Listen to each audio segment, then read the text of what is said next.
What's up, everybody? Happy Sunday Fun Day. Welcome to the Nick Club Wrestling Happy Hour. I am one half of your host and virtual bartender, Mr. Nick Teodoro. Joining me, as always, is my tag team partner in life, my wife, Miss Nicole. Nicole, what are you having this evening? I am having my signature Tito's vodka. And before I throw it over to you, I just wanted to say a very happy Father's Day to all the fathers out there, all our listeners who father or are fathers.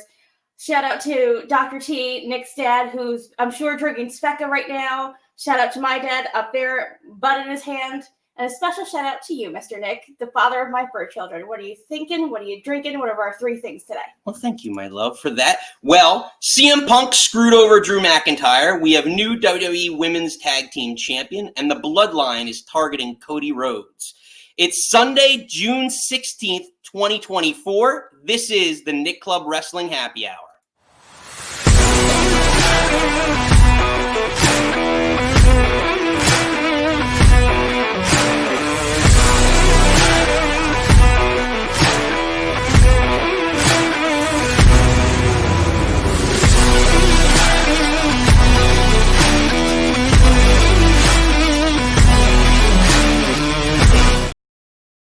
Welcome back in. If you are new here, please hit the old like and subscribe button.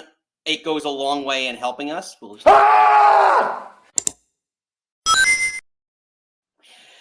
yes, the Nick Club Wrestling Happy Hour, special Sunday edition, as yesterday we had WWE Clash at the Castle. So we open with the big three news, our takeaways from yesterday. But the big news, Drew McIntyre in his hometown gets screwed over by CM Punk. Home country. Hometown, home country, same thing, Glasgow. same difference. But in his home country, he gets screwed over. Let's take you through how we got there.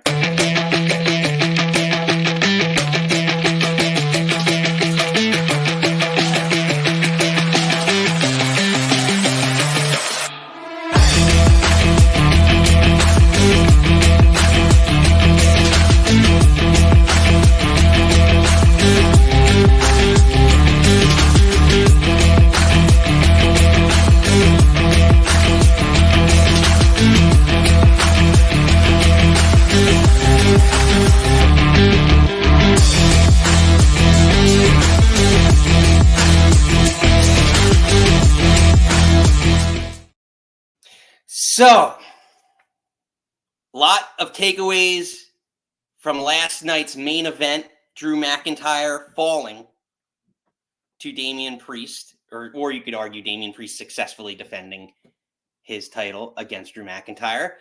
Nikki, let's go to you. Your thoughts? Well, first of all, you put the picture up. When they came out and did the bad pipes, I love it. I love that he had such a special entrance. But I did call it, he wasn't going to win. Punk was going to come out. I did think this was a very fun match going, throughout the match. And there's a scary spot with, Priest trying to do that Tope Con whatever, hello. Oh, the Tope Suicida? Is that what it's called? No. It's when you dive through. He was going over, and then his foot got stuck in the ropes. And then he banged his head on that apron. And I know there's kind of back and forth, was that supposed to happen? Was that not supposed to happen? Is he selling or is he really injured? That looked kind of scary. Well, it was a good spot. It was actually a pretty unique spot to the match. Yeah. You don't see it that much. And that's why we're at first we were both is this an actual spot or is he hurt? Oh, well, then the referee, if this is not supposed to happen, then the referee's just going to get him out. And then it's but no, and then I feel like Drew kind of played it off, and he was just well, what am I supposed to, he's I can't win the belt this way, get out, and then, helped him, and then also kind of with Jade's fall on the rope, I don't know if there was something wrong with the ropes, or just it was a hot night in the arena, or something was off, or that was supposed to happen. They're also, Jade and Priest are both big doing the big ropey thing, so I don't know, but this looks super scary. Again, I don't think we've heard anything if he's legit injured or not. I'm assuming we're going to find out tomorrow. But still, even with the kayfabe or not, when he did the razor's edge off the top, Drew was trying to get him to do the white noise, and then he reversed it in what? Oh no, the white noise, like the Sheamus white noise. Yeah, he had him up on the, unless they call it something else for other wrestlers. But when he's on the, he has him on the back and they do that thing, and he turned it into the Razor's Edge and he had him up off the top rope, and he's basically when he like that. Yeah, one? when he goes to drop him, he's on one foot. So kudos to that if you're selling or if you're really messed up. But like I thought that was a super fun spot. He was definitely selling the ankle the whole match after that spot. So I mean, are you selling or is he legit hurt? Either way. A chef's kiss. Well, yeah. Is he kayfabe hurt or not? Because like, regardless, like that's what I think we were talking about this live. Like that's what a good veteran wrestler like Drew McIntyre should do is kind of play off of that to some extent. Like you don't want to like really seriously injure somebody, but like the idea of that, you're gonna. Again, you're still in character. You wanna keep the match going. Like the show must go on. So even if he was injured, he's attacking the area where he could end the match sooner. But yeah. Or the area of weakness, I should say. And then after the Razor's Edge, they start like slugging it out, and they're like tired, they're hitting each other, and then Drew does the Glasgow kiss, and then Michael yells Glasgow kiss, and then Corey's like, they just called a kiss here, which I think was super fun. And then again, a lot of more, power up spots, more trying to do the Claymore. He rolls out the way. He hits South of Heaven, kicks out at 2. You can tell at this point. Priest is really selling the ankle, and they're in the corner, and then like Eddie Arango, the ref in the back, like goes to like, "Are you good?" and he like pie faces him. It's just like, Meh. So it's just like, yeah. How do you not get DQ'd by that? Or no? Well, they did. They made the comment. It's like, oh, you shouldn't do that, but they've mentioned that a couple times during the match. He's like, oh, and the referee Eddie Arango is just letting this go. He knows how important this match is. He's gonna give them some leeway, but he was just like, what? And he pie faced him. Yeah. Yeah. And then he hits that crazy Hurricane Rana spot. He pie faces him, and then he goes up and does the Hurricane Rana. Which was crazy enough because he did the Hurricane Rana, and then, that was later in the match, and then he hits the Claymore off of that. Yeah. So are we calling it Hurricane Rana or calling it a Frankensteiner? They called it. I think only Braun Breaker gets to call it a Frankensteiner. I think with everybody else, they call it a Hurricane Rana, which I spelled crazy in my notes. I'm like, I don't know how you spell that. But he hits the Claymore of the Hurricane Rana. Priest kicks out at 2, and then they're kind of like fighting each other, and then Priest, whoever backs whoever into the ring rope, and the official does this leaping tumble out through the second rope to not be in the way. Yeah. He was the most agile ref you'll ever meet. Honestly, I think he was like an NXT kid that kind of turned into a ref. Like way back when. So I know he was an NXT ref for a while, but I think he was like he has training. But so then once he does his tumble out of the ring, he tries to get back into the ring, and then Drew throws Priest into him. He goes flying, hits the barricade. And then Drew hits the Claymore again, and it's like, oh my god, everyone's counting 1, 2, they get to like 12, and then they do this weird pan out, and then you just see a head. Wait, before you get to that, you forgot one of the biggest spots in the whole match. Did, babe. So Drew kicks him, and this is actually probably one of the biggest spots of the whole night. So Drew actually gives him a Claymore through the barricade, which I don't think I've seen Drew do that much, or really any like there's only a handful of moves through the barricade that you see, like the spear's done 1,000,000 times over, and like I just feel like it's just a newer take. Granted, it's his finishing move, but it's kind of a newer take on. It looked really good. Yeah, on the barricade spot, like he was close enough to the barricade that it just looked so devastating. That being said, every pay-per-view we each get one. This is I'm hitting it as my Big Nick energy moment. This is what happens when I don't read my notes word for word. And I skip over your part. Exactly. We're helping you develop a good shorthand. Anyway, but yes, this was one of my favorite spots. Because again, to this point, it was a very athletic match, and it didn't get like it didn't really like. We're just like, oh, it's good, like, but nothing really kind of stood out and interested me in their battle back and forth. I think because we watched it last night on a replay, and then I watched this match again this morning, and I liked it better this morning than the first watch. And I think because that went into that, Drew was trying to hit the Claymore Priest rolled out, and then he went out and then gave him another kiss, and then did the Claymore through the barricade. So this is later. Yeah, and then like get back into the ring. He hits the Claymore. Eddie's on the floor. They do this weird pan out. You just see this head running, and I'm looking at you last night. I'm like, what? And then you see because they're now like facing Drew, so that whoever this guy is, you just see the back of him, and you see like sleeves. So I was like, refs still wear sleeves. And then you see red heel, and I'm like, red shoes, and you're like, oh my god, it's CM Punk. It's CM Punk, and he counts to 1, he counts to 2, doesn't count to 3. Drew looks up, and he's like, oh my shoulder, and then he puts up the deuces, but also it's kind of like they have F you over there. And then it's also kind of parodying that meme that was going around between the two of them with the guy over the grave and like Drew, it was like Drew's head on it. So it's kind of like a combination of all of that. Yeah. So actually, yeah. Like the pictures, the Instagram, the social media stuff that Drew was doing, the deuces that we actually see. Yeah. It's been their communication ways. So basically, however you want to slice it. So this kind of begs the question now. And we're getting some new people coming in. So, again, we appreciate you coming in. We want to hear your thoughts on Clash at the Castle. We're discussing right now Drew McIntyre getting screwed over by CM Punk. Yeah, I'm wearing a Macho Man shirt today. But regardless, we want to hear from you all. What do you think? Did you catch the event last night? But while you're here, if you're new here, hit the old like and subscribe. We call it hitting the old Samoan spike on the left. But regardless, so this kind of begs the question now to me. What? Okay. Do you want to finish the match? Oh, yeah, sorry. Well, yeah, go. Sorry. I'm jumping ahead. I'm too excited. So, again, deuces. Drew's obviously upset. Like, pushes basically CM Punk into the corner, kind of like is like choking him, which is funny because that's CM Punk's thing. Choking him against the thing, and CM Punk low blows him and then pushes him down. Damian Priest gets back up, hits him with the South of Heaven. Eddie's reborn, goes into the ring, counts the 1, 2, 3. Damian Priest retains. CM Punk is in the front row with the 3 Scottish people who like CM Punk. And then Priest retains.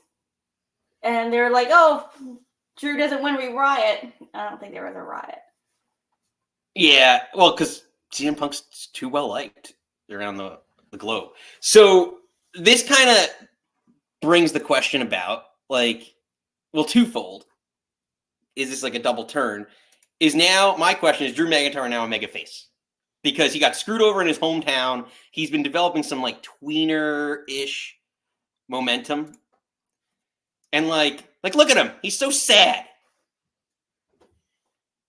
Like, he got screwed over at WrestleMania by Punk. Now he got screwed over in his non-hometown, his home country. So, is he a face? Like, that's my question. Is he now is he now a face, and is Punk now a heel? Because again, Punk gave him a low blow. That's a heelish move. The low blow is a heelish move to use. So I don't know. Every heel uses the low blow. I think you have to see what happens on Monday in a neutral Corpus Christi, Texas. Punk's the press conference said he's not going to be on Raw. McIntyre is going to be there. Is he going to be this, mega babyface? I don't know. Babyface? Maybe. I wouldn't say mega. I don't know. It depends. I don't know. I think at this point, I think Punk is above that heel face. Like, no matter what he does, he's going to get cheered. Like, he's getting cheered in Scotland. Yeah. So, yeah. That's when we're at this point, like I said with MJF the other week. Like, I think there's just some people that are above that label. And I think CM Punk is one of them. So, then my other question, or my third question maybe here, is, well, and as he came out, like, is this the most over Damian Priest has been in the last year? Because, like, again, he was a heel to this Scottish crowd. Like, did he get over? Like, that was the most heat. Either the most over in any facet, whether it's face or heel, that I've seen Priest. Even with the cash in, I think. Like that moment that he had, yeah. I think that this is probably just as big, if not bigger, in terms of reaction that he got. I would argue that this is a bigger reaction than he had. I guess so. I think I'm more team Damian Priest than you are. And if you haven't, I recommend going back and watching that press conference. Because when he came, he really impressed me during the press conference. I think how he answered the questions was like maybe heelish to an extent, but I think it's more like chip on his shoulder because he addressed it's like transitional, paper champion. Like people keep saying all this. He's like, I gotta prove you wrong. He's like, say I can't beat Gunther. Watch. Everyone's saying I can't do this. I can't cash in. I can't retain. I can't do this. So yeah. I don't. That's fair. I mean, I still think that like he might be. I mean, they planted the seeds for him as a face. Yeah. So I know that was the match on Monday. It's like, if like Drew wins, then no Judgment Day. And I'm really glad they I don't know, like Punk came in, but I'm glad it wasn't like him and Punk are not together or affiliated or cahoots. So I really liked that. I know Punk did a thing, but it wasn't like his people getting involved. Yeah, that's fair. Sense. That's fair. I guess so. It's just an interesting question because again, like we talked about like this week, not to hate on the guy, but like I just don't think he has that much charisma. And like I know he did in the press conference, all rise, all that stuff. But like again, I just with Priest, I still think there's more to be desired. Like without the faction, I don't think he's the champion. Like by himself, if he didn't have Judgment Day, I don't think he would have gotten any momentum to get up to that level. Like maybe they would have pushed him, but in terms of being over, like he wouldn't be nearly as.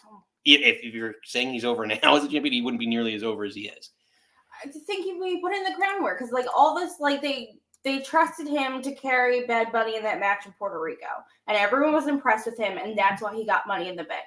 And I think how he carried himself, even with this Judgment Day non-leader with the briefcase, I'm like, he's impressing people back. So he wouldn't. I think at this point with. We talk about Tony Khan having a lot of toys. Like Triple H has a pretty good toy box too. And I think if there wasn't something, if they didn't see something or expect something, he wouldn't have these opportunities. And I think he's kind of underrated. That's fair. I don't know.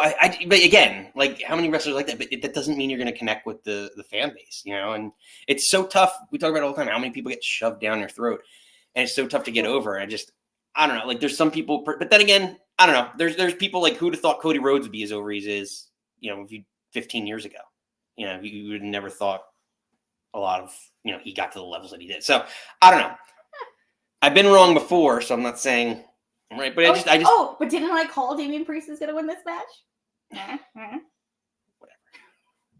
Whatever. We'll get to the predictions and how we actually fared when it's all said and done. But let's move on to. Something we did not call. Yeah, neither of us. The biggest surprise of the evening. We have new WWE Women's Tag Team Champions. Isla Dawn and Alba Fire. Yeah, I did it. If you don't know them, I don't really know them much either. No, we're getting to know them as the days pass, as the news just break. That's kind of how I feel it.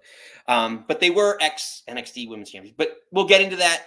Let's take you through this match, this crazy, well, not 6-man, was it? 3-way tag team turmoil? Triple threat women's tag team. I call it tag team. I like tag team turmoil, but I don't know if it's the same exact idea. But let's take you through and catch you up on the match.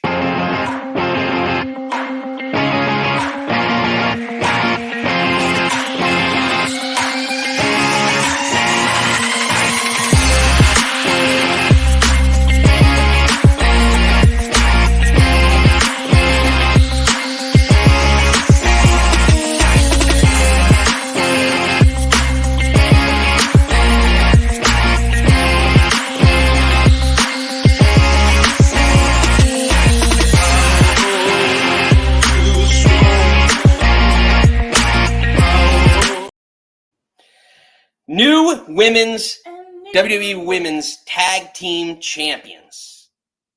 Ladies and gentlemen, Isla Fire and Alba. I had it right. I was so close. Isla Dawn and Alba Fire. There you It's go. a lot of acronyms and things of that nature. But we have new women's tag team champions. The biggest shock of the night: Jade Cargill and Bianca Belair falling. Yeah. But they got their one. They're both from Scotland. Isla's actually from Glasgow, and then I think Alba's near there. But this was an interesting match.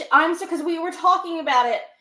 I think it was interesting that they started. It was a woman from each tag team was in the match the whole time, and you could only tag to your partner. Which I feel like that's never happened. I don't know. Well, maybe it's happened, but I feel like we haven't seen it in a while, and definitely not in women's tags lately, for sure. So I thought that was a fun dynamic, and I think it was fun, like how they started. It was like Bianca, Shayna, Isla, and they were wrestling for a little bit, and then Isla tagged out to Alba, and then they all tagged out, and then you had that spot with Alba and Zoe kind of tag teaming up against Jade, and she did that they were doing that, like the top wrist lock, and she did crazy. Yep. Well, she did the crazy back, and she was like doing a bridge backwards, and then she just that's all that core muscle. Just how crazy big. Well, the first I'm assuming it was like 5 minutes of this match was like it was Bianca and Jade, like the typical, which this has kind of been the MO with their matches. Like they're so dominant, they're gonna beat the crap out of everybody in the first 5 minutes of this match. So it was just like power move after power move. You saw like Bianca doing all her spots. Yeah. You know, Jade hitting some of her power moves. She did the Samoan drop. The double follow slam. Is that? But I think it's a Samoan drop. Like it's so Alba's getting the Samoan drop, and then Zoe's getting the follow-away slam. Because she's throwing Zoe behind her. Yeah. So it's a double move. Yeah. So which she's done a lot. Yeah. So it's just a lot of it was designed to just build up the strength of Jade and Bianca until the two teams ganged up. Zoe, Shayna, Alba, and Dawn are out by commentary, and they're like, all right, well, the four of us have to gain up on the dominant two. So then they kind of gain up on them. They're kind of null. And then Shayna goes on this tear.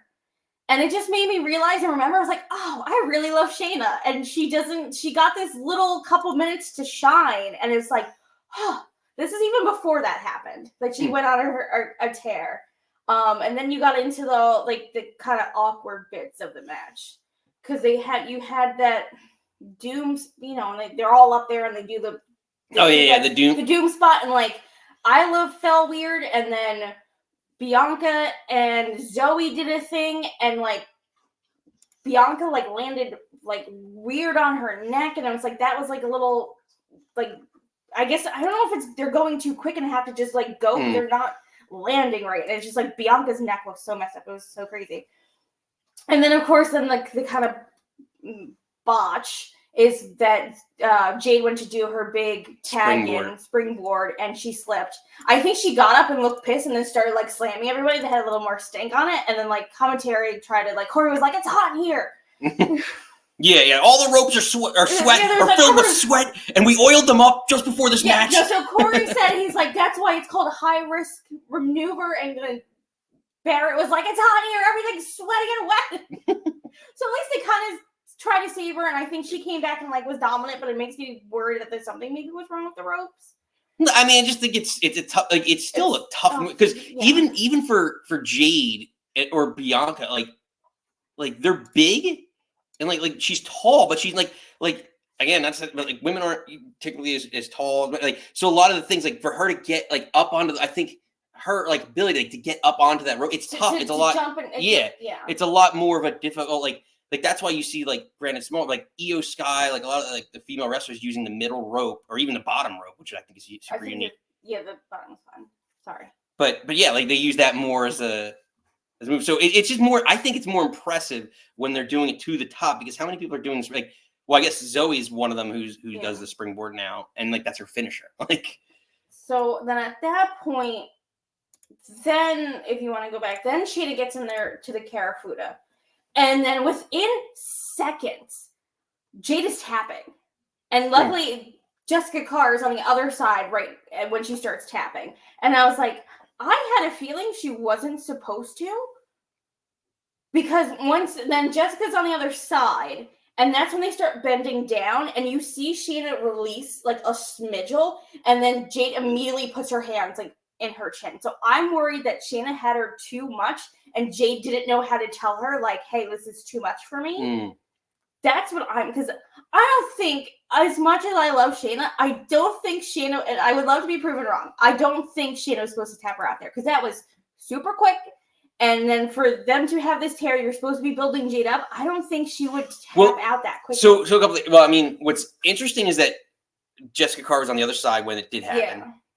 One, is this a planned spot or not? Because a couple things. Well, one,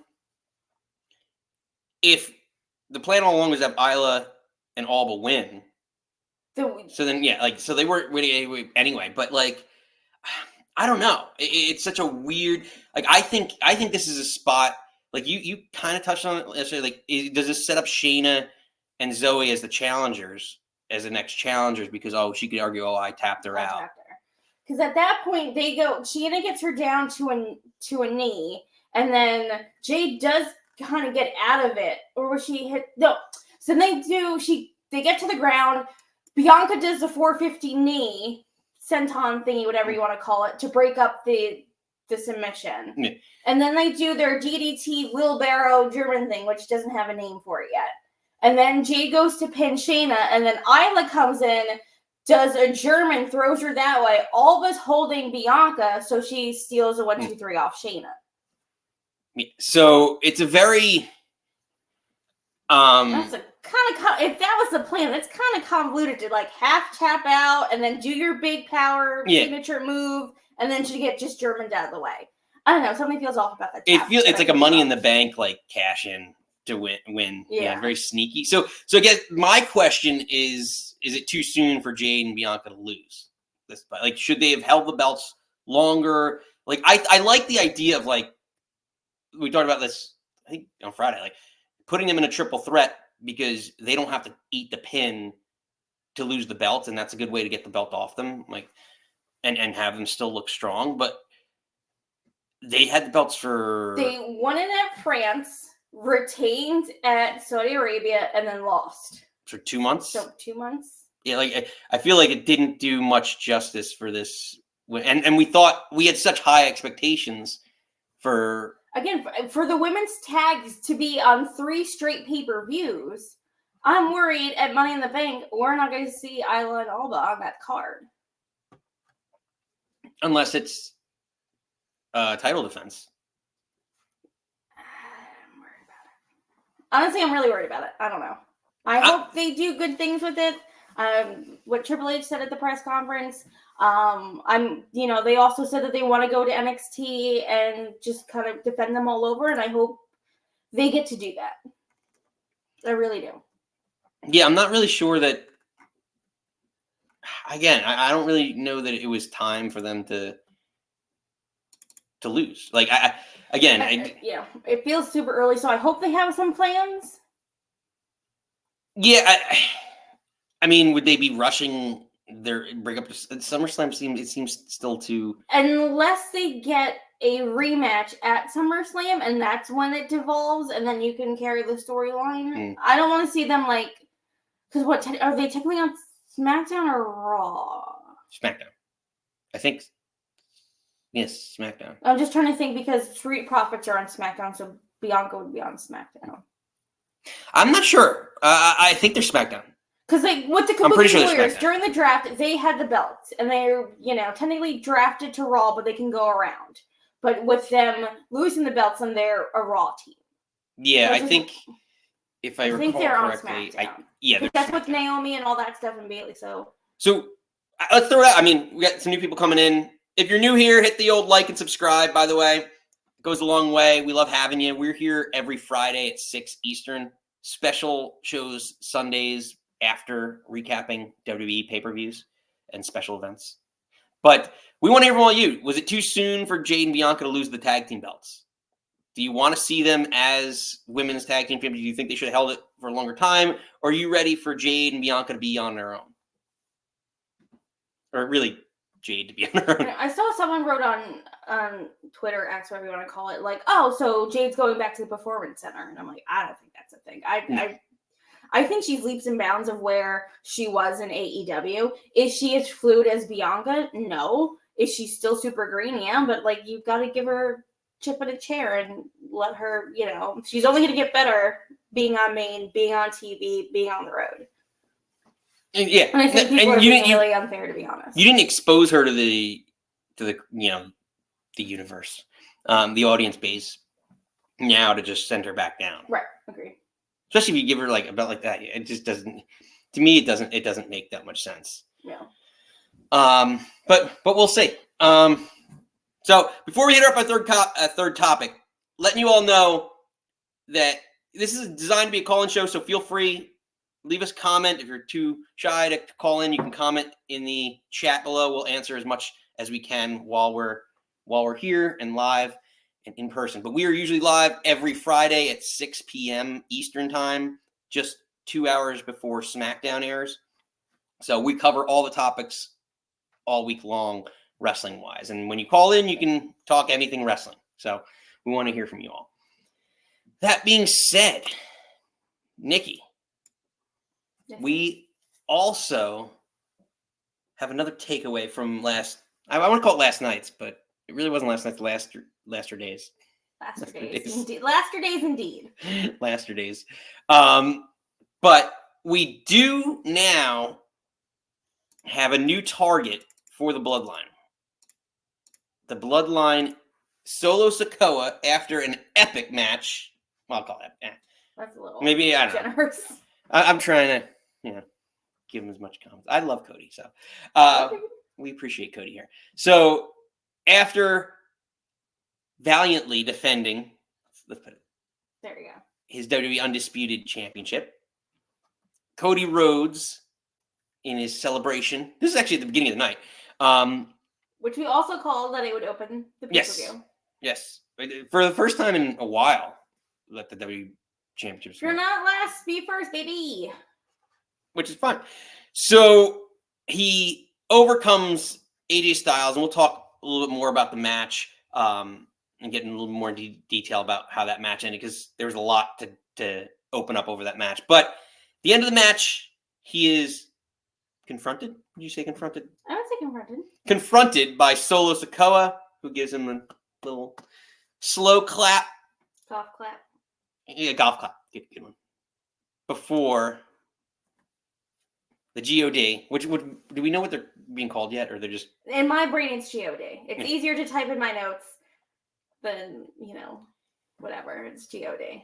So the Bloodline, after last Friday on SmackDown taking out Kevin Owens and the Street Profits, now set their sights on Cody Rhodes.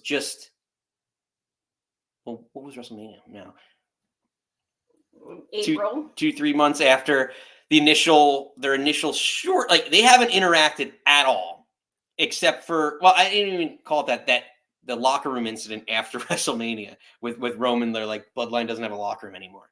So now Solo and the Bloodline are seemingly targeting Cody Rhodes. Nikki, do you want to talk about the match? Do you want me to start this thing, or do you want me to start? How do you want to start this? Take it from the top? Yeah, we'll take it from the top on how the Bloodline is attacking, but Cody Rhodes. But let's take us on how we got there. Yeah, how did we get there? How did I get here? First off, Cody, I said this to you yesterday and you poo-pooed it, but I kind of feel like Cody may have got a bigger pop than Drew. That first, no. Whoa. No. I don't know. Tell me I'm writing down below. Right now, they're asking AJ Styles who got a bigger pop. What? In the picture. Oh. The ref wants to know who got a bigger pop. AJ, tell me. Oh, so this was an I Quit match, and it's one of those I Quit matches that you have to say the words I quit into the microphone. And this is one of the very first things that happened. Cody threw AJ over the rope. And the ref was like, are you? And he's like, he's just going to overthrow the top rope. I'm like, that happens every match over the history of ever. Like, Cody, you were punched in the face. Do you quit wrestling? Do you quit? Tell me now. Oh my God, the little bit was getting so aggressive. And so. He touched your face. Do you want to quit? I know. So it's just like a little. So they use chairs. They set up some tables. They use kendo sticks. Cody bled within what I would say 5 minutes. And which for us, so just backtrack. So we watched this last night since it's Father's Day weekend, which happy Father's Day to all the fathers out there. Again, we watched it yesterday with my dad, who hasn't watched wrestling in like 15, 20 years. And he just like the first 5 minutes, Cody busts open, bleeds, and he's just like, what is this? And he just walks out. He's like, this is not the wrestling that I know. Where's Hulk Hogan? He's like, this is disgusting. This isn't wrestling. Hulk Hogan never bled. He beat everybody. It's basically like the most ridiculous. And then he would walk back in and he's like, he's still bleeding. He's still bleeding? Stop the damn match. Damn it, stop the damn match.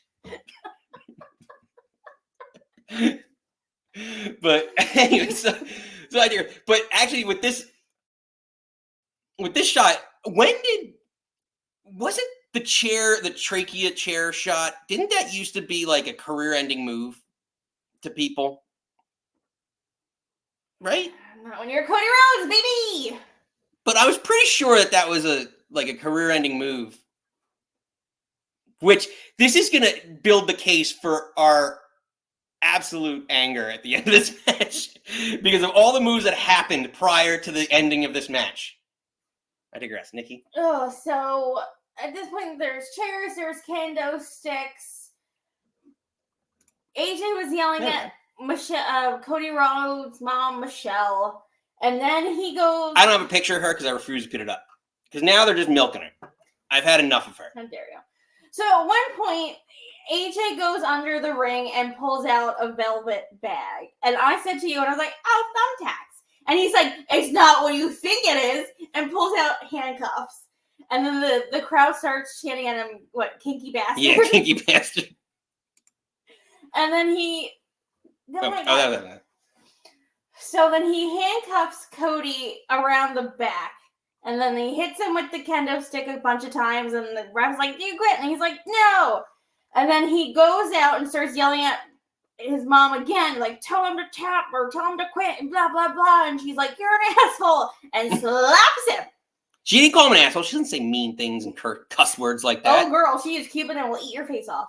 That's what Cody has done that promo before. He's like, oh, everyone talks about my dad, but he's like, I got everything from her. She's this little Cuban lady that will fight anybody. Which also, he ends up passing out from the cane later. I don't know if you were getting that, but like, so he puts him like an STF with the cane, and Cody passes out. Was that before? See, this is no, it's like right after this. Don't read my notes word for word for you. Exactly. That's why I'm here. But he gives so again, he passes out, and then because he can't physically say I quit, he can't lose the match. Which then no, because this is my whole theory on this. If you and I'm throwing this out, if you tap out in an I quit match, I'm just saying, this didn't happen in this match, but I'm just saying, with the Jade match happening, I'm just saying, if you tap out in an I quit match, is that an acknowledgement of quitting? Because I think it is. Well, the ref said no, and that's not what happened. He just passed out. I know, but I'm just hypothetically throwing that because we have I quit matches, and I just want to know for future reference, if you tap out, is that considering an acknowledgement of you quitting? It wasn't a submission match. You're not answering my question, though. I want to know, in the rule book, Paul Heyman cites the rule book. I'm saying no. Section 54, Code C. I want to know. That was Cody's promo. I'm going to make you say I quit. That's the whole step. You have to utter the words I quit. The terrible. So you're saying you have to say it. Yes, and that was the whole stipulation. All right. That's why he went. All right, Nikki has ruled the judgment on this. Please, it makes sense to me because that was the whole. You have, and then to go back to the Rock McFoley match when they had the voiceover saying that he quit. That's the whole point. You have to say the words, and I think that's the humiliation of it is to say the words. All right. Well, we'll talk about humiliation in a couple seconds. Keep going. I don't know where we are anymore.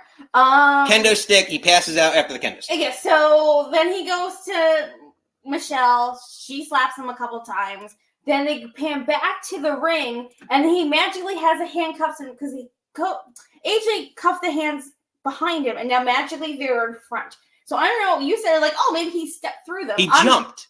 He's like a Houdini. I'm thinking the camera was looking at Michelle and AJ. I don't know if the ref was like helping him or to do a thing. You would think, because then unbelievable. Then Cole was like, "Oh, well, you didn't see he moved his hand." So if Cody Rhodes wants to be a magician, all he needs is he like one of those? Well, no, all he needs. We've established this. If his next career is a magician, and his assistant is going to be the referee. You know, they usually have like little short female assistants. Now you're just going to have a ref. Anyway, see how I throw her off. Oh God, where even are we? So, so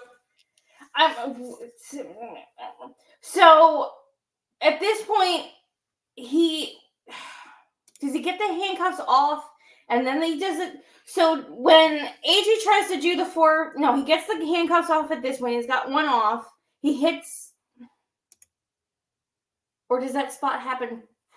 I don't know what spot you're talking about. So when AJ grabs the other chain and tries to wrap it around his forearm. Yes, that's after. Forearm. That is after. That is exactly after, because that is this spot. Yeah, so I thought that was so. He does get the handcuff off at this point, so he can throw the chair. So AJ has the chain around his forearm to do the phenomenal forearm with a little extra boost. Cody throws the chair at his face, and then he falls back and goes through the table. And at this point, the ref does not get out of the ring to ask AJ if he quits. Meanwhile, he just took a chair to the face and fell through a table. Which also, unprotected, like, they don't do that anymore. Like, I guess he couldn't because he's on the... Well, maybe he could, I guess, get your hands up. AJ, hand-eye coordination. Your son's baseball player. But, the ref doesn't get out. He watches Cody undo the other handcuff. Or is he handcuffed at this point? Maybe he wanted to ask Cody if he quit. Because it was such an emotional moment for him to see that happen to AJ. Maybe he just wanted to quit the match after that. I'm just saying. So dangerous. AJ got thrown over the top rope, but he's like, "Do you quit?" He got a chair to the face, fell through a table, and nothing. Well, maybe he was passed out. And as you said, when you pass out, you can't say I quit. So maybe the ref just assumed he was passed out and figured, I'll let him wake up to say I quit. Well, give him a few seconds to the ring. Cody hits the Cody Cutter, then hits 2 crossroads, then hits the 3rd crossroads on a chair, and then he doesn't say I quit. Then he gets the handcuffs out, handcuffs him to the ropes, hits him with the chair a bunch of times. Which also, interrupting you again, front, chest chair shots? Never see that either. 2 things that happen in this match. Cody always does this, and this is what I love about Cody. Earlier in the match, scrape the back. Nobody does that anymore. That's Dr. T would have loved that. My dad would have absolutely loved the old scrape of the back. Or my Uncle Steve. Where's Uncle Steve? That was one of his favorites. The old scrape the back. Hulk Hogan. So he brought that back, and then, like, I don't know, this is not really an old school thing, but, like, hitting him in the chest with the chair, nobody ever gets hit in the chest with a chair. Like, I don't know. I just thought that was, like, a nice, fun, like, every Cody match, I feel like, or at least his pay-per-view matches, PLE, whatever you want to call it. But I feel like he always adds some old school element to the match. Like even the last, the France matches, like they were like pulling up the mat. Like that was such an old school thing where like you do pile drivers on the concrete. Like that's what I love about Cody's title reign. And everyone's some people in the community are crapping on. I think Meltzer was, but like I think it's been a great reign. It's such a nostalgic feeling with him as a champion that it brings it back. But I digress. Go on. No, I agree with you. I think Cody's brings that old school to like I don't want to say new school because that's cliche and sounds weird, but like he's bringing like old stuff and to the new, and I feel like AJ's also that old school guy and also had matches with Dusty and also was around Dusty, so I feel like they can get away with certain things, and if Cody's with like the right person, that it feels old school. But he gets hit with the chair. They go like, "Do you quit?" And he's like, "Screw you, Cody Rhodes." And then Cody like freaks out, I guess, is the best way I can say it. And then goes. He hulks up as Cody. I was rewatching this match before. He does a lot of. I can't stand Hulk Hogan when he's like he looks around and he's so like Like, I can't believe people are cheering for me. I can't believe my hands are doing this. I can't believe I don't know it's the Ricky Bobby. I don't know what to do with my hands. Like, there's a oh Jesus Mary. Stop breaking things. Like, break my this is why we don't have nice things. This is really why we don't have nice things. Hold on, give her the old boo. Because I'm passionate. But so, oh God, stop it. See, the boo got you. So he went down and got the ring steps, and he launches them into the ring.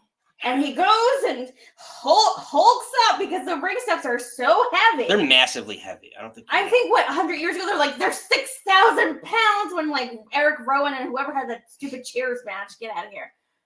But he's holding it up, and then AJ's like, I quit. And I'm like, what? Yeah, he needed to step up his game. Oh, you are sitting on that one, sister. Oh, hold on. No, where's a boo one? And then he looks at his mom, and he's like, should I do it? And she like smiles, and he hits him with the chairs anyway. No, he's like, no, he says, are you okay? And then he does it like a heel. So, yeah, very disappointed. Everything that led up to this was fine. I think it was a fun match, and then that happened. Yeah, and then he's afraid. I said this on Friday. I was hoping that somehow with AJ talking about his son graduating, he would threaten to hit his son. And then like AJ's son's there somehow because he's on summer break. And he's like, you know what? You got to go to a different type of crazy level. I'm going to hit your son with this steel chair if you say I quit. And he's like, I quit. Right? Instead of like this. That would have been much better than this. Are you kidding me? I know. So the ending felt a little weird. But Cody sleepy potato booking. Cody hits him with the steps anyway. Then he stands on it and holds the belt. Goes out, kisses mama. Then he walks back up the ramp, and this is where we started, kids. Then Solo comes out with the Solo golf clap, and then he stands next to Cody, and then Cody realizes, like, oh, and they're staring at each other, and then God comes out and starts beating him up. And then, and then Randy's music hits. Randy and KO come out, save the day, have this huge schmoz. Like Captain Mitch. Oh man, I heard his name. Mitch. We're 90s kids. You never watched Baywatch? Oh man, Mitch. Oh man, now I got David Hasselhoff. Mitch. That was not I don't even. Baywatch. Oh my gosh. I can't believe you're making a Baywatch reference right now. Oh, not only am I Mitch Buchanan. I know, so close. No relation to Bull Buchanan. Or his son. Whoever, JB or BJ from NXT. But yeah, I am going to make a drop with that.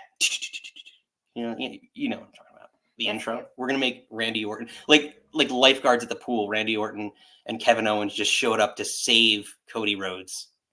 Like a drowning child at the pool. Beach. Or beach. Pool. Wherever you drown that have lifeguards. They showed up to save him. So they have a big little schmoz. And then, of course, Babyface is on top. Then they pull Cody back out. Cody pulls his title. And I'm smelling a 6-man tag for Money in the Bank. I think it would be Bloodline, Solo, and God versus Randy, KO, and Cody.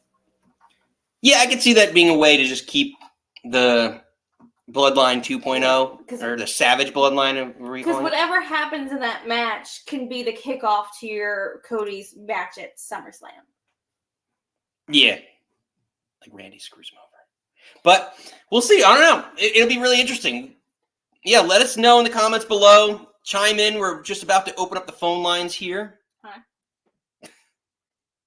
And let us know what you thought about WWE Clash at the Castle or anything wrestling related for that matter. Mm-hmm. We do want to touch real quick some quick hitters before we open the your one shots?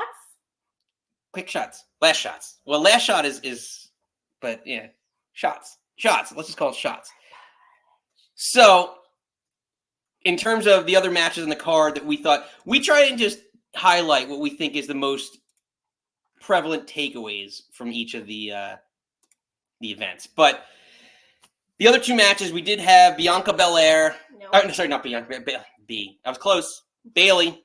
Her daughter's name. I was close. But Bayley retained her title against, oh my God, Piper Niven. Piper Niven. She changed her name. I almost called her Dewdrop. I was about to do it. Oh, I was about to do it. They actually, Corey called out that in Scotland she was known as Viper. So, Viper Niven or just Viper? No, she was Viper, and then when she got signed to NXT, they changed it to Piper Niven. Maybe she's Piper Viper Niven. Or Viper, the Viper Piper Niven. That's aggressive. I'm just saying.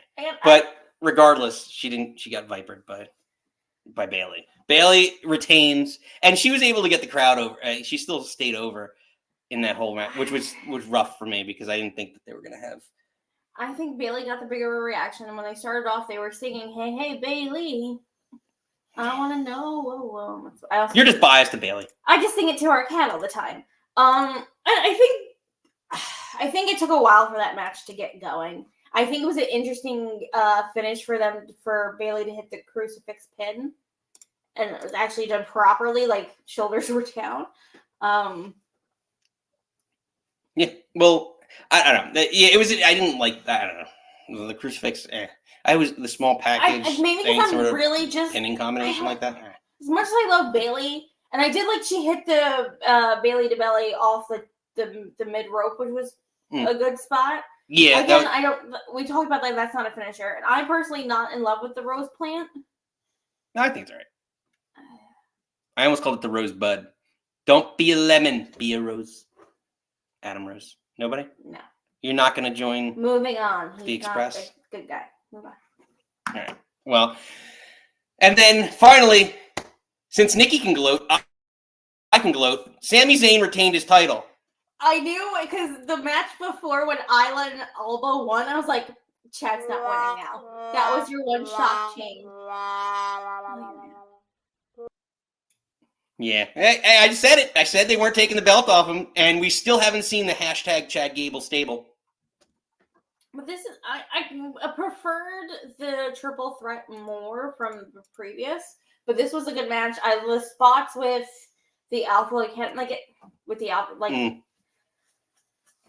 again, fun match. I'm thinking this is the dissension. I think Otis is leaving after. Is he going to be like Maxine? Like, is she going to be like Mandy Rose 2.0 type deal? Well, that was the thing. He cut the promo on Monday, and he was like, when he was talking to Sammy, he's like, I lost everything. Like, Chad Gable's my family. He's like, I lost my money in the bank briefcase. He's like, I lost my peach, which is a call out to Mandy because that's what he called her. And he's like, I lost Tucky, which is Tucker Knight, his tag team partner that doesn't wrestle anymore. Listen, I don't know what it is about Otis that attracts. But he also called Maxine his sister and Tozawa his brother. So I don't know. But I guess it could be a. But I'd like to see at least maybe he'll be attacking with Tozawa, because I wouldn't mind him. We talked about like him with Sammy, or if he somehow gets involved in like kind of like your point, like triple threat in this match, maybe he gets some sort of singles run out of it. But Otis hasn't turned yet, but he took his sister, as you say, Mandy. Yeah. Maxine, sorry, Mandy. Mandy was his peach. Maxine is his sister. But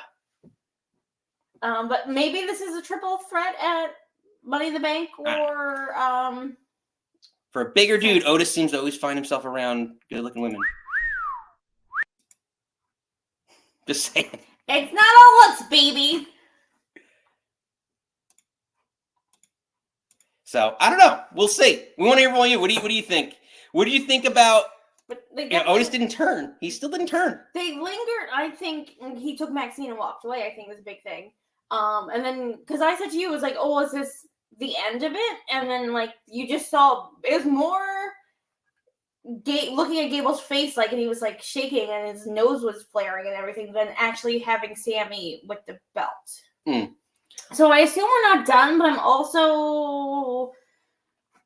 I think maybe going into, I guess, the fall or post SummerSlam, I'm ready for Sammy to move on to somebody else. Yeah, it's going to lose a belt for a little, I don't know. I think it'll culminate by SummerSlam, or there'll be another twist to it, which we still haven't seen, the hashtag Chad Gable stable. It's coming. I mean, technically this is a hashtag Chad Gable stable, but they're not really a stable. Would that also be a triple threat? Would it be Gable and the Creeds versus Sammy, Tozawa, and Otis. Yeah, I think that's what it should be. And Gable and them get over because they're a group. Should be a cohesive group. At that point, you can have, I'm sorry, Tozawa, but Tozawa can take the pin. Yeah. If it's a triple threat. Which also, I mean, not to take it, but like Tozawa using the senton as a finisher, I don't really like that move as a finisher. It seems kind of lazy. It was a finisher. It seems like a lazy high flying move. I feel like that was a finisher like 10 when because he came in 20. Like I want to see Otis do that from the top rope and call it like the lazy boy or something. Right? Wouldn't that be great?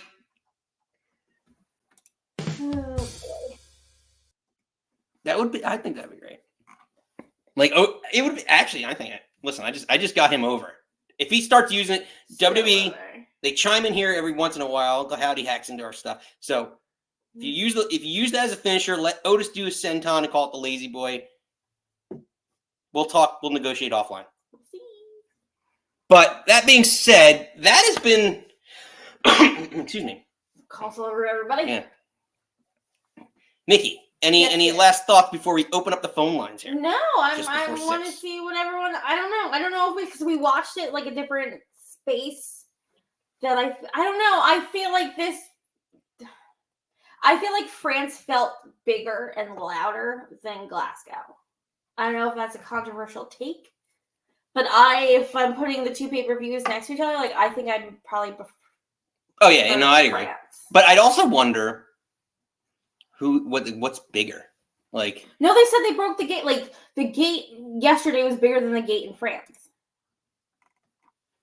Okay, but there's like we talked about that. Like there's acoustics like in NFL football, right? Like the Seattle Seahawks, like their arena is known as a extremely loud arena because of the acoustics of the arena. So like I don't know that like even though it's a bigger arena, right? You have more to deal with. So I don't know that it's like you have more space to space out the sound versus like which hint nudge AEW, go to smaller arenas, you'll get better reactions. Like you don't need to have a 10,000 arena filled with 5,000 people. Just go for the 5,000 seat arena. But I feel like France felt louder, bigger. Yeah. Oh no, it did for sure. But I don't know. We want to hear. Yeah, let us know. We want to hear from all you. What are you thinking about Clash of the Castle, wrestling related? Again, as people chime in here, if you're new, like and subscribe. The Samoan spike on the like, we call it here. So that being said, Nikki, do you like to do the honors or should I just do it? 3, open up the phone lines. 3, 2, 1.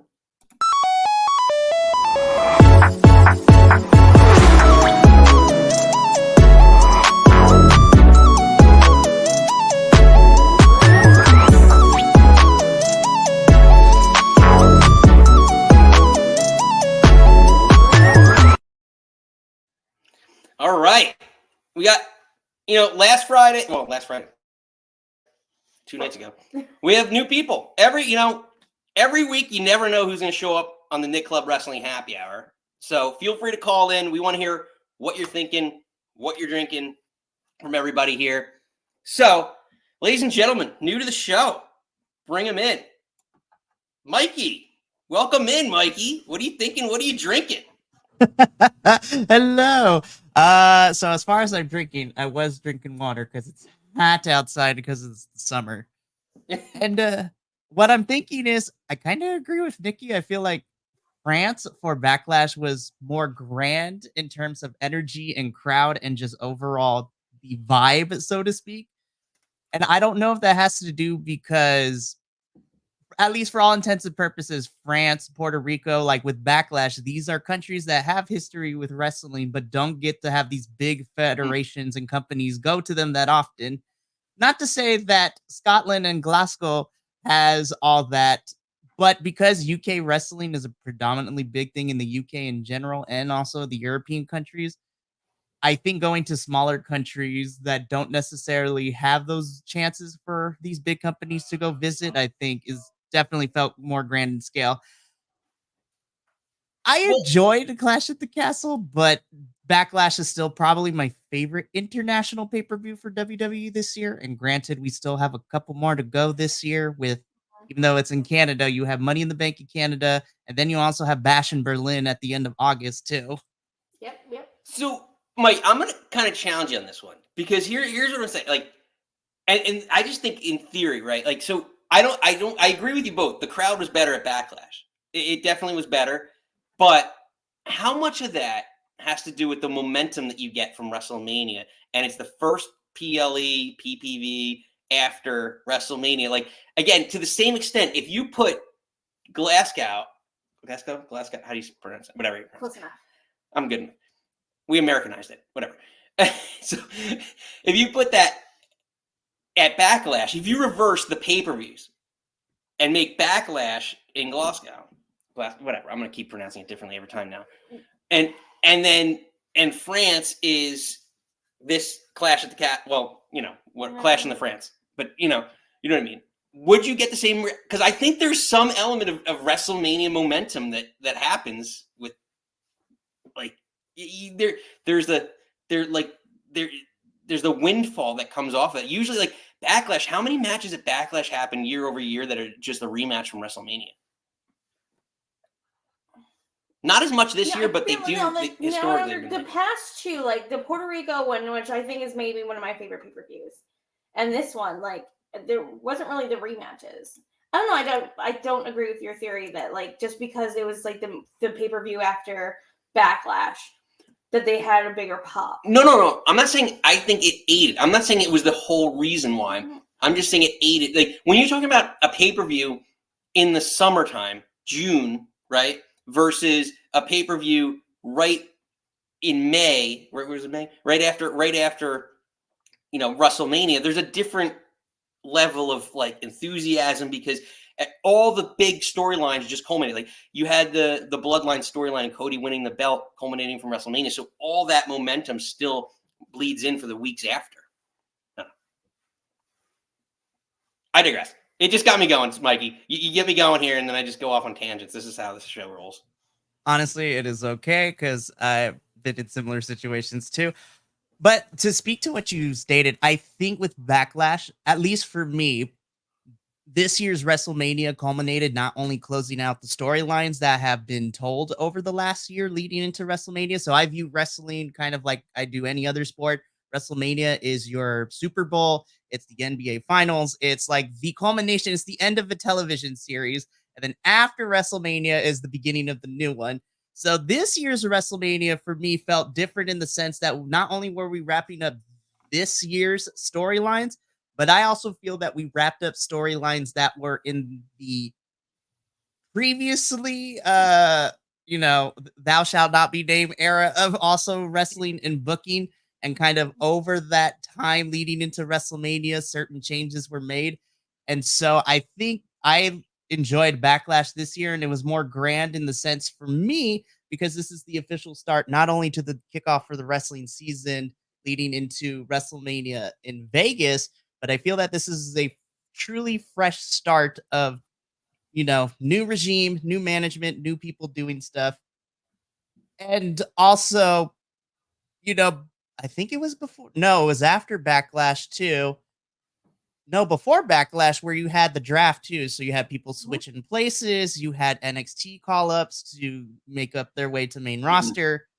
So whether some of these call-ups are more successful or not is a different conversation entirely. But again, it is too soon to tell. Some people I think are doing great. Others I feel that need to be booked better. But I like directions that we're going to. So I feel that's. Go ahead. No, you mentioned you had multiple storylines that you thought were culminated this past year. What was the other, like, multi-year storyline that you thought kind of, or was it just the Bloodline being like next? So the Bloodline is like your blockbuster of the whole entire year. If we were to compare wrestling to award shows, this would be like best picture of the year, one of the best films that came out of the year. I still have the agreement that Cody should have won at WrestleMania the first time, not the second time. But, I enjoyed the run that we've gotten past WrestleMania 39 for what it's worth. But outside of the Bloodline, everything else was maybe 2 month build, a month of a build, or hey, let's get everyone try to get on the card. There are things that are there that I thought were great, on paper, but execution wise was not necessarily the best. Like, I'm gonna get a lot of flack for this, but I was severely underwhelmed with Jimmy and Jay's match. I was like, you had the prime opportunity for these two brothers We to kind go of at thought it. similar. We kind of thought similar just on how it went down. But if I recall correctly, wasn't there a moment, a moment where he was just like, "I'm sorry," or like he was basically like feigning the. Their match got cut by 10 minutes. Mm-hmm. Which also didn't help. Yes, so I think they tried to plan a slow, methodical Roman Reigns match for them. And for them, I don't think it, because their match should have been more, I don't want to say ground and pound. No, it should have been more like, I'm so mad at you, you're my brother, I'm going to kick the shit out of you. More than like the storytelling of like, it should have been just like a brawl immediately. Wait, and they tried it. You mean to tell me you did not like Jimmy Uso's match? You didn't even have to. Oh God, it's too quick. You try to do this drop and it doesn't work. It does work. The eyes. It's all about the eyes. When we did a recap show, I think I was like the one person that defended this match, and I just think like if they did have that 10 minutes, and then like Jay apologized, he's like, we wanted that to be better. But I also think to kind of that needed more time. But culmination wise, I think kind of Gunther losing the IC belt, which I did not want to happen. But if you're going to cap it off, have it at Mania, the 666-day reign, like I think it's a good day to drop it. But I think that's like a story arc that finished. It would have been better if there was a dark character. I think that's 666 days. Like Rhea should have been more of a thing. Like I wanted Bayley's title run to be better than it was or is. I know. We love our Bayley here. But I think I agree with you that it's like Mania closes out. We start fresh. They did the draft. It started fresh Monday after Backlash. I do like the rearranging. Again, we're 2 months in at this point. I feel like a lot of stuff still needs to be cooking. Yeah. I for this, I feel like, I mean, and we're still 2 months out, so I guess it's, but like they're planting the seeds for SummerSlam, but like I feel like I don't have a clear idea of like what's going on. Because Nikki and I argue about this all the time, and as you join us, like, welcome to our arguments, our Friday arguments, but like that she wants everything to be a one-on-one match because they win the Royal Rumble or they win the King of the Ring or they win the Money in the Bank. They need to deserve a one-on-one match. Life doesn't work that way. WWE doesn't work that way. Gunther may not be in a one-on-one match. And here's the other kicker that she gets really angry about. She wants him to win first time, one and done, and like champ. I don't think that necessarily needs to happen either, because you could do a triple threat and keep him chasing and keep some momentum with the guy like that. He's going into Berlin with the goddamn belt. He's not. I'm sorry. Why can't he win it in Berlin? Or a challenge for it? They just had Drew lose it in Scotland. Are you kidding me? This is the second time Drew has lost in vicinity in his actual home country, and then 2 years ago at Clash of the Castle in the vicinity, and he had to do that stupid song at the very end too, which was awful. It was awful. Look at that man. He is the biggest babyface in WWE right now. He might be bigger babyface than Sami Zayn now. Tell me you don't feel bad for him. Now you're like, now this guy just got screwed royally. I have to agree. I think the most interesting part, so I see a little bit of the romance, potentially what we're getting at SummerSlam. I think we definitely, depending if he's cleared or not by then, Punk and Drew definitely needs to be on the card at some capacity. Doesn't need to be for the title belt. Yeah, poor Drew, man. I love Drew McIntyre. When he got let go of the company, he went on an indie tear. He reinvented himself. He did all these things, came back for NXT, Black and Gold. Super excited, happy to have him. I want good things for Drew. I really do. I think he'll beat Punk at SummerSlam. Again, I think their feud does not need the belt right now. I think we'll circle back around to it. But I don't know. I just want Gunther to win the goddamn belt at SummerSlam. That's all in my brain. Well, it might be a possibility too, because The problem is as I think it would be really cool to have him, if not win the belt, have a big win in Bash at Berlin. The problem with Gunther right now, and that's no fault of his own, but because he's in the process of, becoming a United States citizen, one of the requirements is he can't travel outside of the country for a certain amount of time. So that's why for all these international pay-per-views, he's not going to France I for didn't realize Backlash. that's a law? Yes. Really? Yes. Like, yeah. I think it's a 6-month period that you cannot go out of the country for that amount of time. And then once that's done, once you become a citizen, then you're able to travel outside. So, Oh, it's like a Homeland Security deal. yeah. So I don't know how long this has been in place, but hopefully by Bash at Berlin, Gunther will definitely be there. And if at least not for the title, I'm being selfish when I say this, but I need the third round between him and Ilya. That is the match I want to see so bad. I thought their first encounter at NXT UK was fantastic. Takeover was fantastic. Now I need a third one between the two. But yeah. Well, what if me and just like watching the world burn, but like, what if he wins at Berlin and then the Money in the Bank winner comes out and just completely cashes in on him? Hey, you know what? That could also be a thing. I am of the camp that I think Damian, well, hopefully it will get an update tomorrow on Raw to figure out what's going on with Damian and his ankle situation, because that was a nasty spot. Yep, exactly. I think it was planned. I really do think it was a whole planned spot. And the one thing I really would love, and again, this is just me here's my match. But like, I've said this for a while. What if Finn Balor is in the Money in the Bank ladder match and wins it?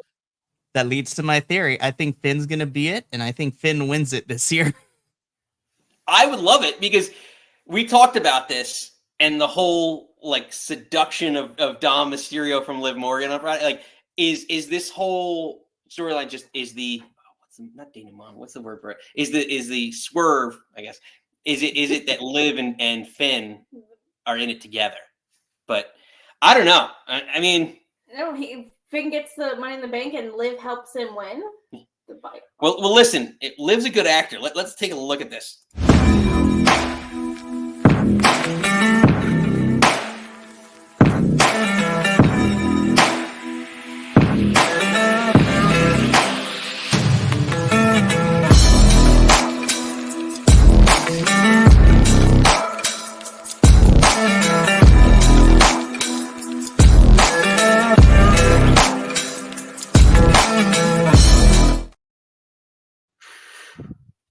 Hold on.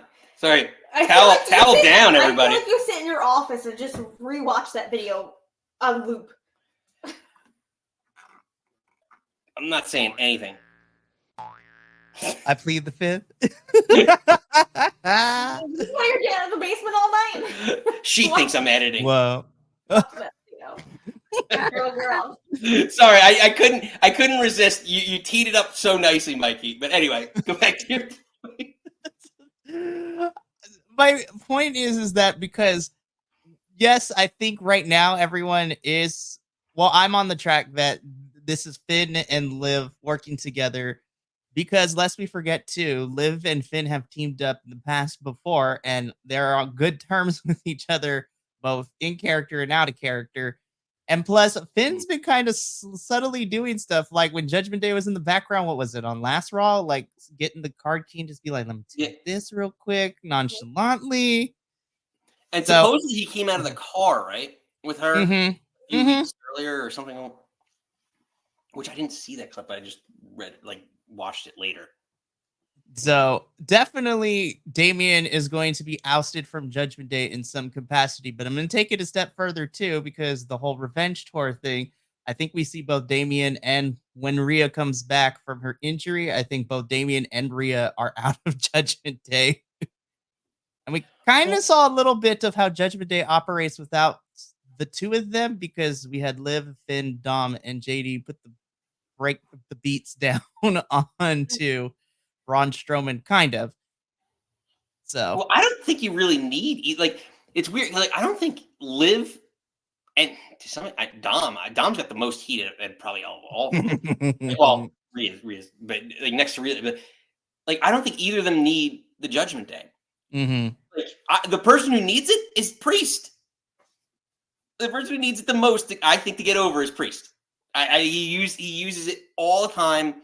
He used it to get the Money in the Bank. Oh, Senor Money in the Bank, whatever. Like, and like I'm waiting for my shot. Like I don't know. For me, he's just not charismatic. It just drives me nuts. I just think that he needs a stable. He needs a manager or something that like helps him get over. Well, the other thing that I'm thinking of too is because this Damian Priest is definitely a toned down version. And obviously because WWE is more family centric kind of when it comes to stuff. Though the things we've been seeing on Raw does definitely lead credence. It's like, yep, we're getting close to that Netflix era. It's going to be kind of nuts, you guys. But this Damian Priest is definitely a toned down version from his indie persona, which is Punisher Martinez, which is more hard hitting, more crazy, more things like that. So I think Damian can work. I think babyface WWE Damian Priest would actually be interesting because that's kind of how he was in NXT, or things kind of got weird with booking decisions and takeovers and things like that. But he always reminded me of Baron Corbin. I don't know why. Whatever belt he had, he was sitting in a hot tub with a bunch of girls, and he just like went in there fully clothed with his belt. Was it that was definitely a weird time for sure. When he held the North American Championship. Yeah. I think everyone's held the North American title at one point in time. But I don't know. It's interesting to see. Yeah, it'll be an interesting dilemma, like how they break up or move on from Judgment Day. Excited to see how this plays out. Exactly. And if anybody who's been following wrestling for a while, we all know that Triple H loves factions. So he loves good factions. So that's why we have factions that work and factions that don't work on main roster right now, or at least need to be booked better, in my personal opinion. Does Triple H love factions as much as Tony Khan? I don't know. Tony Khan, nobody loves factions more than Tony Khan. So as somebody who reviews AEW and WWE, I think both of them like factions, but Triple H at least tries to utilize them a little bit better. My biggest critique with AEW is you have all these factions / trios, but the trios divisions is what's suffering right now. You literally have belts on what could potentially be really, really fun if you utilize them to. How do you have Switchblade, Jay White, and Juice Robinson as part of this whole faction and your trio's champs, and then we're not doing anything with them? Yeah, like I love. Well, I'm like I almost wore my Jay White shirt today, but I love Jay White, and I was like, sign with WWE. Don't make the mistake. All right, well, I'll take more money to be a low mid card guy. Hey, Tony will give me the first belt that he creates for whichever new spinoff is happening. Yeah, trust me. We are every week we talk about there's too many belts. There actually, I'm working, on a new drop about too many belts for AEW, and it's literally all the champions, and it's taken me weeks because there's so many belts and they change weekly to do. So it's the most difficult editing I've ever had to do. And then, with the rumor supposedly that there's going to be like intergender tag titles, I'm like, Tony, you don't have anybody. You don't have one, yeah, there's one, but on top of that, I was like, how about you book your women's division better and utilize them better than you are right now? Exactly. Or do like women or more like women's tag team division. I don't even know. We don't need more. There's more likely to be women's trios division better. You already have. The first change that I would make to book your AEW women's division better is how about we get more than one women's match a week on the show? Like Dynamite only gets one, and we get one match and one segment. Sometimes we get spoiled if we get a match and a women's segment on one show, but it's usually either or. And then, everything else gets taken up. You have a stacked women's roster that can be utilized properly, and there are sprinklings of fun stories to be told. I want to see them more than once a show, once a week, because you got Willow and Chris. You have, even though we kind of finished with all that, Sky Blue is somewhere in the background. Just had a really fun match with Deanna and Thunder on Collision yesterday in the no DQ match. You gotta book your women's division better. Britt Baker's your whole women's division in AEW. Like literally the whole reason. The two women that we know the most from AEW are Britt Baker, and I'm gonna say it. Hold on. Thunder Rosa. You have to say it like that. He's secretly very much in love with Thunder Rosa. He thinks that. You just have to say it when you have to roll your R. You have to say Thunder Rosa. Well, to be fair, when they had their lights out match at St. Patty's Day Slam like years ago, like when AEW was in its infancy, that is what kind of kicked it off for me to become a fan. I was like, oh, is this what we're getting? Cool. Let's do this. This is fun. And honestly, I think those are your two strongest. Now, since then, and again, AEW's biggest problem for both men and the women, you have a good roster. You can utilize them, but you also have a bloated roster. There are too many people in this division. And you technically have 3 AEW shows. You have Ring of Honor, which don't even get me started on that tangent. I am very passionate about. You have Athena and Billy Starks carrying Ring of Honor right now. They're the only champions that show up on a weekly basis to defend those titles. Yep. And Mikey, didn't you actually? Let's get this. Didn't you guys? So, Mikey, give a quick plug for your podcast. Didn't you guys interview Billy Starks? So I am I guess de facto leader of the Biconics Wrestling Podcast, BC WrestlePod for short. So we pretty much review wrestling. And the reason I'm also here too is because we met Nick at New Jersey Wrestle Show. We kind of hit it off. We got to have some fun conversations. And we also got a chance to interview Billy Starks for a little bit. So that was a lot of fun. And just actually talk to a lot of the ROH talent too. They are all phenomenal folks. They are kind individuals. Billy Starks is really great and it's really fun. Yeah, for someone so young to have such a good head on her shoulders and be able to look at the business the way that she does is really, really interesting. And yeah, I agree with her and pretty much all the other ROH women that were there. Let's utilize the women's division better. Exactly.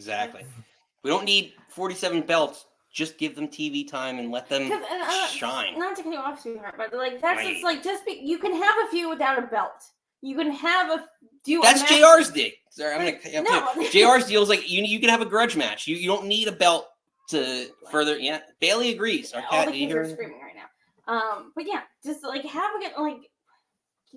I don't know. Again, we're very much support women's wrestling, love women's wrestling, book women's wrestling. Exactly. So, Mikey, we usually say last shot here at the Nick Club Wrestling Happy Hour. What's your last thought here? My last thought is Clash at the Castle was fun. I'm excited to see where Money in the Bank goes. I'm also interested to see how Heatwave pans out for NXT, especially with rumor that depending how things go with her wrist, that we might be getting a debut from Julia, which makes me super excited. Mm-hmm. Support women's wrestling. That's my final thought. Book your women's division better. Well put, Mikey. Nicely done. Biconic Wrestling Podcast. Check them out. Mikey, you sir, I can't say I'm slur, are cut off. But yeah, you never know who's going to show up at the Nick Club Wrestling Happy Hour. And hopefully, Mikey, we have you come calling in next Friday, Fridays after. So always a pleasure to have you on board. But yeah, we want to hear from all you. Clash at the Castle, what do you think? Tomorrow night, a reckoning is coming. A massacre, if you will. Oh, massacre. Sorry, reckoning. Well, reckoning or massacre. They've used every biblical war term you can use at this point. I think we've said all we can say about this, sweetheart. I want it to be big. I want it to be good. I want it to be memorialize the two men. I don't want to say mostly bright, but obviously there's an undertone of Luke Harper, Brody Lee to all of this. I want it to be big. I want it to be crazy. I want it to be good. I want it to be hokey. Rumors that they're saying that it's not very supernatural in concept. I think I would love for it to be more original Braid cult-like. than supernatural. Like, be that creepy southern swamp Bible. I would like, honestly, because of the fact that they're hacking into everything, I would love the idea of them like glitching the Matrix like throughout the show. Like Monday, I really want to see throughout the show like these pans, and they're just screwing with the whole production truck, and then eventually it would be phenomenal. Like one of our callers, a regular Ed, called in and said like he wants to be like NWO-esque. That would be great.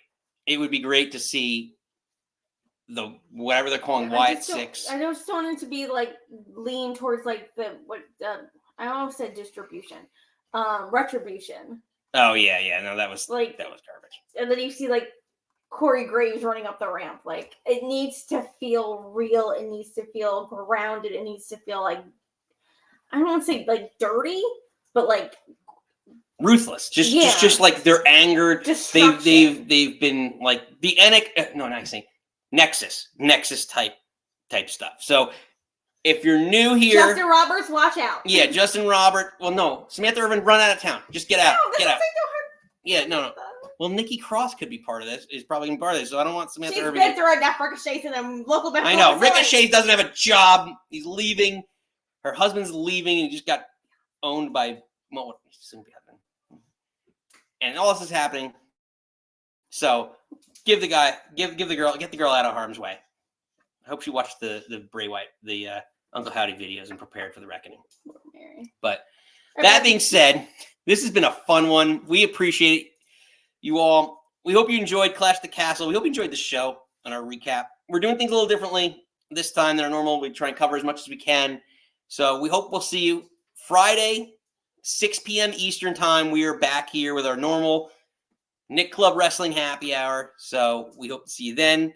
Before you go, we've got a bunch of new people that chimed in. So before you go, the old Samoan Spike. Make sure you like and subscribe so that you get alerts. That's the best way to get alerted whenever we go live, which is in case you have trouble remembering or you're better remembering than setting timers and all that stuff. It's Fridays at 6 Eastern, whatever that correlates to your local time, whatever country you live in, time zone you live in. We love having you. We want to hear what your thoughts are about wrestling throughout the country. As our fur babies are getting very upset, we will wrap it up. That being said, you do not have to go home. But you cannot stay here. Bye.